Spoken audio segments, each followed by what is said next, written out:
चलिए तानिया बताइए कि क्या दर्द है जो आप छुपा रही हैं। ভারতের গোয়ালিয়রে তরুণ উদ্যোক্তা ও social media influencer Tania Mittal আবারও শিরোনামে। মহাকুম্ভ সফরের একটি ভিডিও ভাইরাল হওয়ার পর রাতারাতি ইন্টারনেট সেন্সেশনে পরিণত হওয়া এই উঠতি তারকা এবার সলমান খানের জনপ্রিয় রিয়েলিটি শো বিগ বস 19-এ অংশ নিয়ে আলোচনায় এসেছেন নতুনভাবে।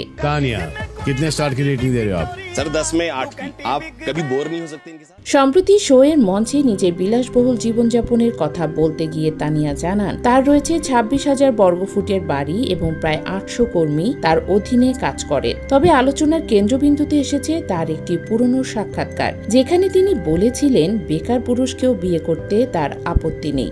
সেই ভাইরাল ভিডিওতে তানিয়াকে বলতে শোনা যায়, আমি জানি না আদর্শ সঙ্গী আদৌ এই পৃথিবীতে আছেন কিনা, তবে যদি থাকেন তিনি বেকার হলেও সমস্যা নেই। আমি প্রকাশ্যে তার পা ছুতেও রাজি। আমার বিশ্বাস সম্পর্কে বড় ছোট বলে কিছু নেই। काम नहीं होता है, काम तो मैं अपनी ड्यूटी के अलावा भी एक्स्ट्रा काफी काम कर देती हूँ। নিজেকে ভীষণ রোমান্টিক দাবি করে তানিয়া আরো বলেন, সম্পর্কে থাকলে আমি সবকিছু দিয়ে দিতে চাই। আমার বয়ফ্রেন্ড খাওয়া শেষ করলে তোয়ালে এগিয়ে দিই। আমি জানি স্বামীর ক্ষেত্রেও একইভাবে করব। আমি চাই তিনি যেন নিজেকে রাজা মনে করেন। তাহলে কেন তিনি বেকার যুবককে বিয়ে করতে রাজি?